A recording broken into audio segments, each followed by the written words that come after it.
Hello friends, तो स्वागत है आपका मेरी नई वीडियो में।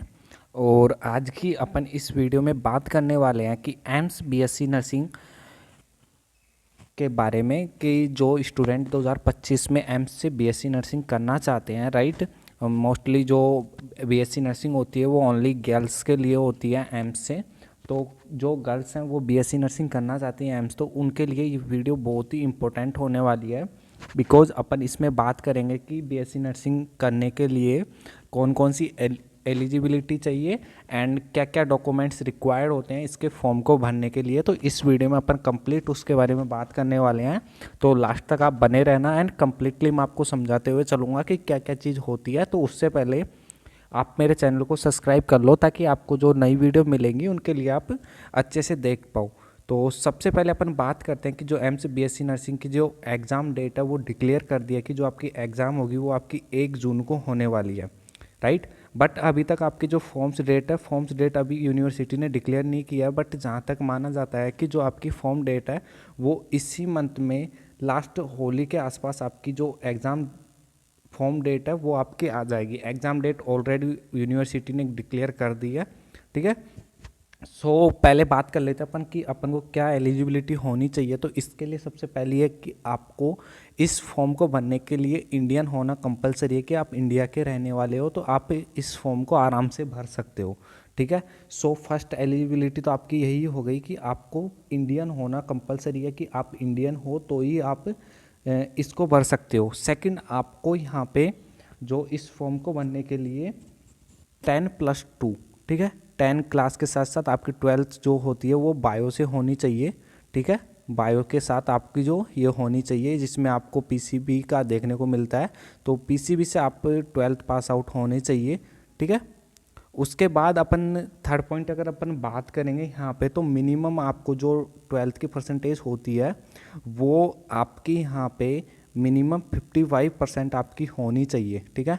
तो ही आप यहाँ पे जो एम्स बीएससी नर्सिंग का फॉर्म है वो अप्लाई कर सकते हो, अदरवाइज आप नहीं कर पाओगे। सेकंड वन, अपन इसमें एक चीज़ देखने को मिलती है कि अगर कोई स्टूडेंट एससी एंड एसटी से है, ठीक है, जिसकी कैटेगरी एसटी आती है, एससी या एसटी आती है, तो उस स्टूडेंट को जो 12th में जो परसेंटेज होती है वो 50 भी चल जाती है, ठीक है। ये एडवांटेज है उन स्टूडेंट्स के लिए। तो यहाँ पे एज लिमिट की अगर अपन नेक्स्ट बात करें, तो एज आपको जो इस फॉर्म को भरने के लिए चाहिए वो मिनिमम 17 साल होनी चाहिए। अब इसमें जो मैन कन्फ्यूज़न जो स्टूडेंट के आता है, ठीक है, जो मैन कन्फ्यूज़न आएगा स्टूडेंट के वो ये आता है कि जो 17 साल होती है, कुछ लोग ये बोलते हैं कि सर जो एग्ज़ाम डेट है 1 जून की है, बट मेरा जो 17 साल की होगा वो मैं 1 अगस्त को होऊंगा, मान लो थोड़ी देर के लिए। तो इसमें ये होता है डियर्स कि जो एग्ज़ाम्स होती हैं जिस ईयर में हो रही है, ठीक है, जैसे 2025 में ये एग्ज़ाम हो रही है, तो 2025 में आप 31 दिसंबर तक 17 साल के हो जाने चाहिए, ठीक है। तो आप इस फॉर्म को अप्लाई कर सकते हो, ठीक है। अगर आपका बर्थडे 31 दिसंबर को भी है, ठीक है, जिन स्टूडेंट का किसी का तो आता ही है, तो वो पर्सन भी इस फॉर्म को अप्लाई कर सकता है। टेंशन लेने की बात नहीं है। अगर आपका 1 जनवरी को बर्थडे है, ठीक है, 2026 में, तो आप इसको अप्लाई नहीं कर पाओगे, बिकॉज फिर आपकी 16 साल ही रह जाएगी और नेक्स्ट ईयर में आपकी 17 साल होगी, तो नेक्स्ट ईयर में आप अप्लाई कर पाओगे। तो इसमें यही होगा, ठीक है। ये कन्फ्यूजन आपको हो गया होगा क्लियर। एंड सेकंड वन, अगर अपन बात करें यहाँ पे जो आपके फॉर्म्स हैं, तो मेन वीडियो जो थी कि फॉर्म्स के लिए क्या डॉक्यूमेंट्स आपके पास होने चाहिए, तो इसके लिए डियर अपन बात करते हैं अब आगे। तो सबसे पहले आपके पास जो होना चाहिए वो होना चाहिए कि जो आपके मोबाइल नंबर, ठीक है, सबसे पहले आपके पास एक वैलिड मोबाइल नंबर होना चाहिए जो आजकल सभी के पास होता है। साथ में आपके पास होनी चाहिए एक ईमेल, ठीक है, ईमेल आपके पास होनी चाहिए। सेकंड वन, यहाँ पे बेसिक से अपन स्टार्टिंग से स्टार्ट कर रहे हैं, ठीक है।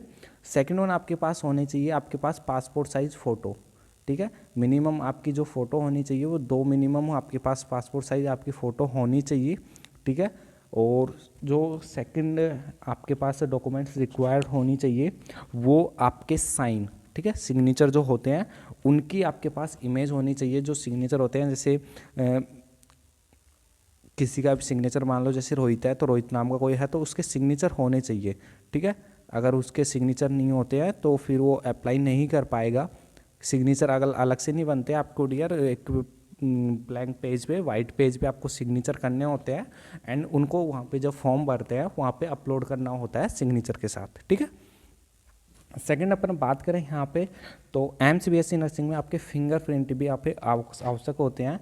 तो फिंगर्स के आपके प्रिंट होते हैं वो शायद ब्लैंक पेज पे छपवा के फिर उनको स्कैन किया जाता है, ठीक है। सो ये तो बात हो गई यहाँ तक कि नेक्स्ट अपने पास आता है कि कास्ट सर्टिफिकेट।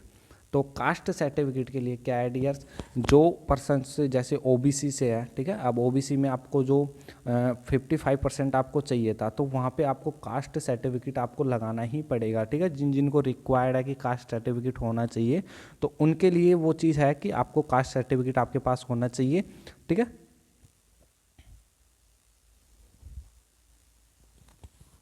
सेकेंड वन अगर अपन बात करें यहाँ पे, तो PWBD आपके पास होना चाहिए, ठीक है।